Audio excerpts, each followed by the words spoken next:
ste nekompetentní.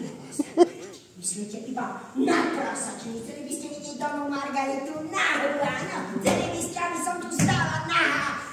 Na to zabudnite. Túto radosť vám neurobím.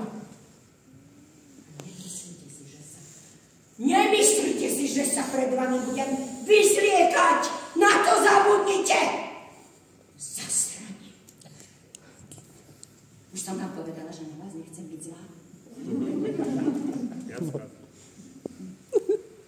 Existuje jediný spôsob, ako dosiahnuť dobrý výkon na vyučovanie.